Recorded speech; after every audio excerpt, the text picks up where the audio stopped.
म पिस बनाउनु गएको है। यसलाई म पिस बनाएर पनि देखाउँछु तपाईँहरूलाई। साथी हो, मैले मासु पनि पिस बनाएँ। यस्तो पिस बनाएको छु। मलाई चाहिँ ठुल्ठुलो पिस मन पर्दैन, अनि मलाई चाहिँ मसिनो मनपर्छ र यसरी बनाएको छु है। अब यसलाई चाहिँ म टक्कै सागमा राखेर बनाउँछु। यस्तो काटेको छु, तर यो त मलाई त 3 छाक पुग्छ नि मासु। 500 रुपियाँको ल्याएको हो। धुनु लागेको है। यस्तो प्रकारले यो चाहिँ अब म एकदम सुँगुरको मासुमा हाल्ने भरे पकाइसकेर देखाउँछु ल। अरू भिडियो चाहिँ फाइनली भिडियो चाहिँ पकाएर देखाउँछु। युट्युबमा हाल्नुको लागि मैले यो गरेकै सबै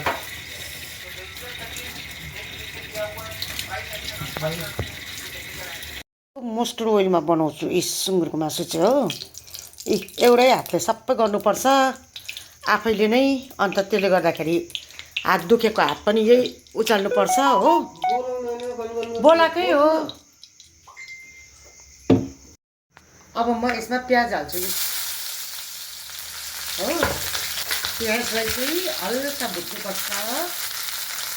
अन्त चाहिँ यसलाई यसरी भुटेपछि चाहिँ तपाईँको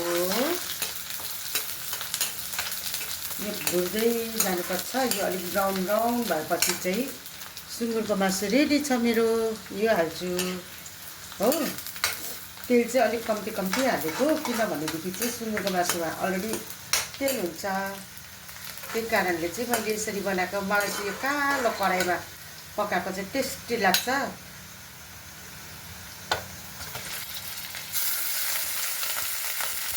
आज चाहिँ तर मैले मासु अलिक बेसी नै हालेको छु, किन भन्दाखेरि मेरो घरमा नानीले मजाले खान्छ नि त।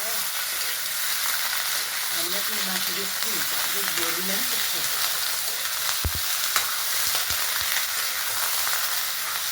सब्जी चलाउँदा चाहिँ यस्तो मुनि भेजिटेसन चलाउनुपर्छ। अनि मेरो चाहिँ यो तिखालाल एमडिएचको हर्दी छ, त्यो हाल्छु। यति नै हो। एकचोटि सुँगुर से कैसे होता है देखो इधर में, ये भी वैसे ही है। इसका कलर देखो, कलर देखना पड़ेगा ना।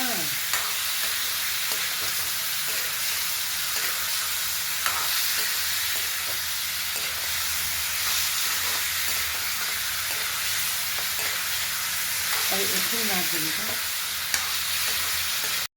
यो चाहिँ हो जिरा पाउडर। यो चाहिँ अरिजिनल जिरा चाहिँ घरमा पिसेकै फेरि सुकाएर हो। अनि चाहिँ अब यो चाहिँ अदुवा र लसुनको पेस्टै यो चाहिँ हेर्नुहुँदैछ। यो चाहिँ मलाई बेसी हुन्छ र म 2 खेप गरेर हाल्छु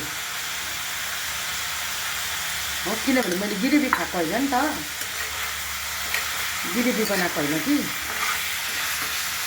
साग र सुँगुरको मासुको झोल बनाउने।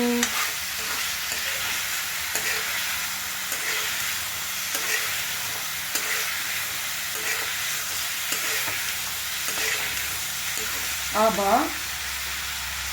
म नुन हाल्छु। यो चाहिँ मेरो सप्लिमेन्टको बट्टा हो। यसमा चाहिँ मैले नुन राखेको छु है। हुनु त बट्टा पुरा छ, तर मलाई यसमै मनपर्छ। यो चाहिँ मैले पिङ्क सल्ट, यसले चाहिँ प्रेसरहरू हुँदैन अरे, सुगरहरूलाई कन्ट्रोल गर्छ अरे भनेर चाहिँ पिङ्क सल्ट हालेको।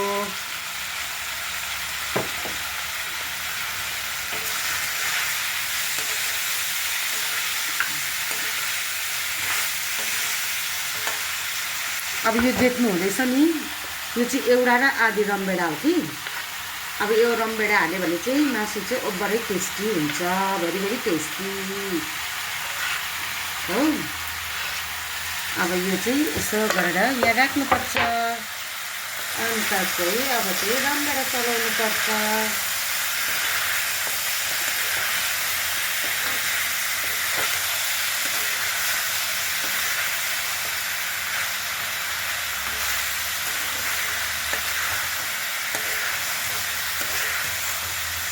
यो चाहिँ मेरो युट्युब च्यानलमा हाल्नुको लागि ल साथी हो। सब्सक्राइब गरिदिनुहोस् है तपाईँहरूले पनि।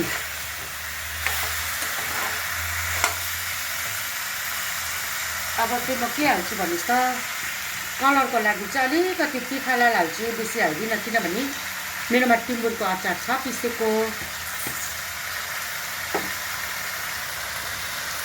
टिम्बुर होइन, सरी चिङटिङको अचार छ, चिङटिङको अचार हो। यो मासु चाहिँ म आफै काटेकै, मेरो बुढाले काट्नु हो भने चाहिँ यत्रो काट्छ, 2 पिस खाँदै नक्कै हुने हो। यो त कमसेकम मान्छेले 4-5 पिस त खान सक्छ नि त। अब भन्नुहोस् मेरो सब्जीको कलर कस्तो आयो।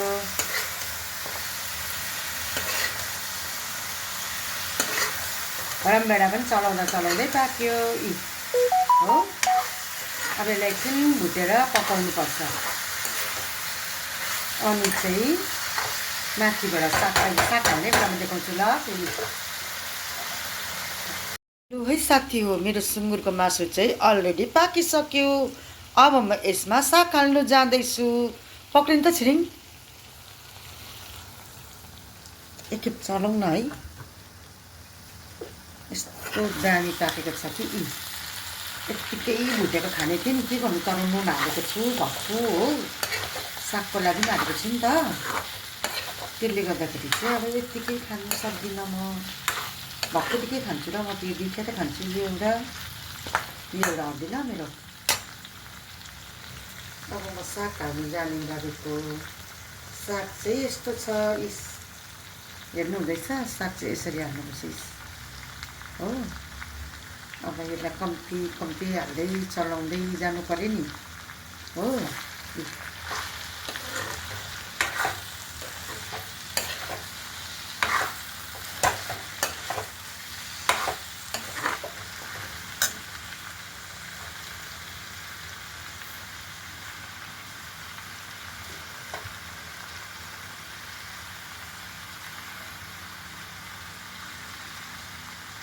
पुग्छ होला हौ यति सागले है छिरिङ।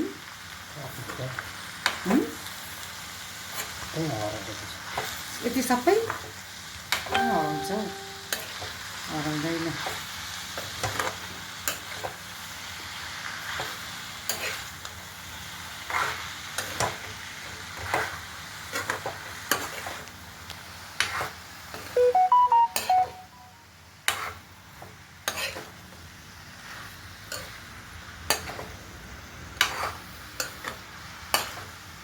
मेरोमा रोपेको सागको दामी हुन्थ्यो त हौ है छिरिङ, बबाल हुन्थ्यो बबाल। योपालि रोप्नै त पाएन, के गर्नु। यो चाहिँ अब यसरी हाल्छु। यो साग चाहिँ मैले एकवटा कलमा राखेर धोएको है साथी हो।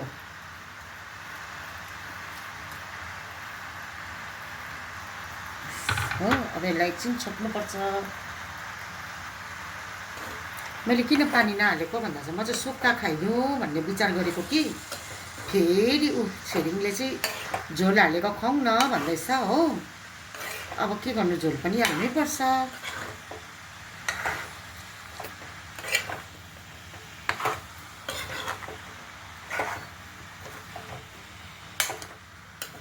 भइबेसी अहिले होस् कि अब अलिक पाकिसकेर ल। अब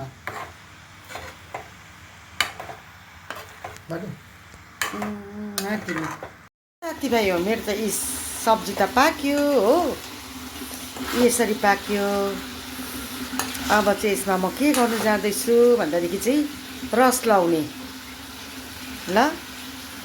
गएको हामी चाहिँ 3-4 जना छौँ। घरमा चाहिँ 3 जना मात्रै छ, तर घरकोमा एउटा फेरि मेरो कान्छाको साथी पनि छ नि त। अन्त कान्छाको साथी पनि छ, त्यसले गर्दाखेरि चाहिँ रस लगाएको। अब यो उम्ल्योपछि चाहिँ पाक्यो हो। यो चाहिँ मेरो लागि निकालेको। म चाहिँ सुक्खा खानु मन पर्यो, अन्त यति खान्छु ल, म चाहिँ बेसी खाँदिनँ।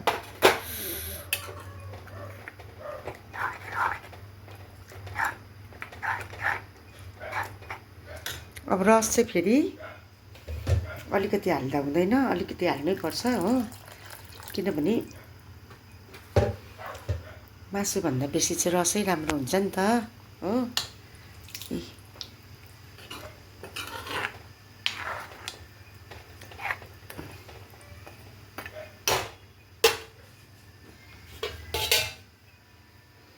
छोपिदिएको यो साथी हो। मेरो त मासु त पाक्यो त। सुप पनि यस्तो दामी भइदिएको छ सुँगुरको मासुको झोल चाहिँ हो। तपाईँहरूले कमेन्ट गर्नुहोस् ल मैले कस्तो बनाएको छु भनेर। म चाहिँ यस्तो बनाएर खान्छु नि त। कोही बेला चाहिँ सुक्खा, मलाई चाहिँ प्रायः जस्तो सुक्खै मनपर्छ। मेरो घर बाउले चाहिँ यस्तो खान्छ, उसलाई चाहिँ एकदम झोल मात्रै चाहिन्छ, जे कुरोमा पनि झोल मात्रै चाहिन्छ होइन। अन्त चाहिँ मैले यसरी बनाएको छु। मेरो स्पेसलिस्ट चलाउने पन्यु चाहिँ यो हो। अन्त यो चाहिँ सुँगुरको मासु पकाउने कराई हो। अन्त मेरो खसीको मासु पकाउने चाहिँ अर्कै छ।